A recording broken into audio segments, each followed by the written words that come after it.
Ya, selamat pagi Yang. Selamat pagi, Sastriva. Gimana kabarnya Yang? Luar biasa. Sehat pokoknya. Amin. Yang, aku mau tanya, itu yang di perbatasan Jawa Tengah dan Yogyakarta, itu kan di dekat Kali Progo ada patung perahu. Itu gimana yang ceritanya Yang? Oh iya, betul. Di perbatasan Jawa Tengah dan daerah istimewa Yogyakarta, ada di bagian wilayah Yogyakarta, persisnya di Dusun Kelangon, Desa Banjaroyang, Kecamatan Kalibawang, Kabupaten Kulon Progo. Keren itu memang. Ya. Kapal itu orang biasa menyebut Samudra Raksa. Namun, kalau yang ditanyakan adalah kisah kapal di relief, agak berbeda kisahnya. Nah, saya tidak menceritakan kapal Samudra Raksa sebagai kapal ekspedisi, tapi lebih pada kisah kapal yang ada di relief Candi Borobudur.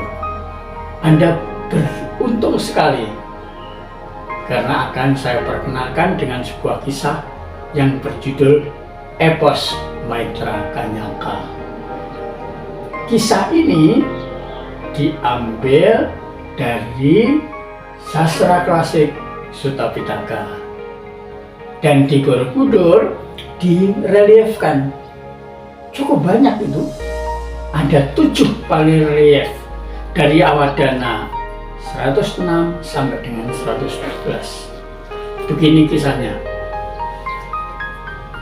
Pada masa lampau ada seorang anak kecil yang telah ditinggal wafat oleh orang tuanya. Dinamai Maitra Kanyangka. Ia tinggal dengan ibunya, dan ia ketika sudah dewasa selalu bertanya kepada ibunya, siapa ayah saya, apa pekerjaan ayah saya. Ibunya tahu persis. Istri seorang nahkoda yang bagus. Artinya ayahnya adalah nahkoda kapal besar, tapi karena kecelakaannya ayahnya meninggal. Ibu Maitra Kanyangka tidak ingin anaknya mengalami yang sama dengan yang dialami oleh bapaknya, maka ibunya demi cintanya kepada anaknya ia berbohong. Katanya, ayahmu itu seorang penjaga toko. Maitra Kanyangka lalu bekerja sebagai penjaga toko. Sukses. Ada bisik-bisik tetangga. Bukan, ayah Maitra Kanyangka itu bukan penjaga toko. Tanya ibunya lagi, ibu, apa pekerjaan ayah ibu? Oh, ayahmu itu pedagang wewangian, dagang wewangian.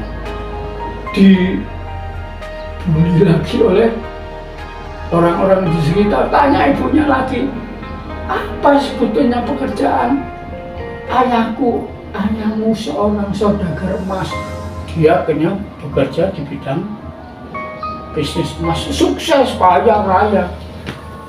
Masih ada bisik-bisik tetangga yang akhirnya mendorong anak itu bertanya kepada ibunya, tolong ibu, ini bahkan ada orang yang mengatakan ayahku adalah seorang nahkoda. Ibunya tidak bisa mengelak lagi. Benar anakku. Ia menjual seluruh kekayaannya, membeli kapal besar, mengajak 500 pedagang untuk berangkat berlayar ke luar pulau. Ibunya raung-raung, menangis, memegang kaki anaknya. Malah Maitra Kanyangka mendang ibunya, tidak peduli dengan halangan dari ibunya. Ia langsung berlayar.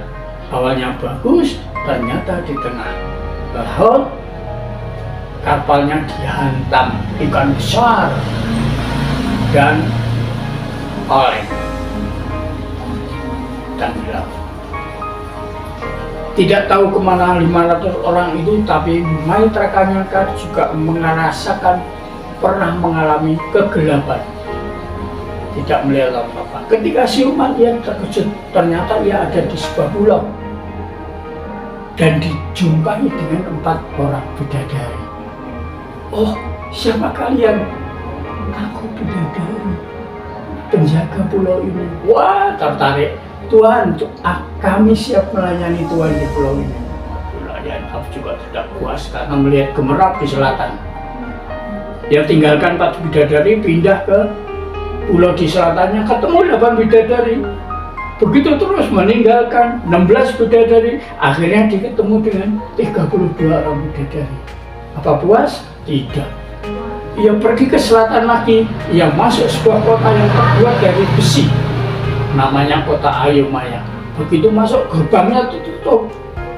Maitraganya tidak bisa melakukan apapun kecuali terus melangkah, melihat ada orang tinggi yang kepalanya itu digerus surga api. Kaget dia. Tuhan, mengapa kepalamu tergores dan digilas oleh surga api? Oh, ini karena saya pernah berbuat buruk pada ibu saya. Akhirnya roda api itu pindah ke kepala Maitraganya. Dia terkejut, kesakitan dan bertanya, sampai kapan ini terjadi padaku? Oh, itu akan terjadi padamu kalau ada orang lain yang mengganti, yang juga berbuat buruk pada ibunya. Oh, jangan. Cukup aku. Biar aku yang menanggung. Jangan lagi ada orang lain yang berbuat buruk kepada ibunya. Api terus bergerak di atas kepalanya. Bertanya lagi dia pada orang jamu itu, sampai kapan saya mengalami seperti ini? Oh, kau akan mengalami seperti itu selama 6.000 tahun. 6.000 tahun saya bersedia sebagai silih akan perbuatan buruk saya pada ibu saya. Maitraganya bertobat. Seketika itu roda api hilang dan dia dilahirkan kembali di surga Tusita. Saksikan di Candi Borobudur. Kisahnya keren. Terima kasih Sastri Wandarolela. Wah, cerita yang menarik banget ya. Iya. Pokoknya ditunggu cerita-cerita berikutnya tentang relief yang ada di Candi Borobudur. Siap, tapi saya batasi. Saya hanya membatasi Anda mengenal 75 kisah relief saja dulu. Oke, siap yang. Ya. Siap. Terima kasih untuk yang cerita dari tadi. Terima kasih. Iya, rayu.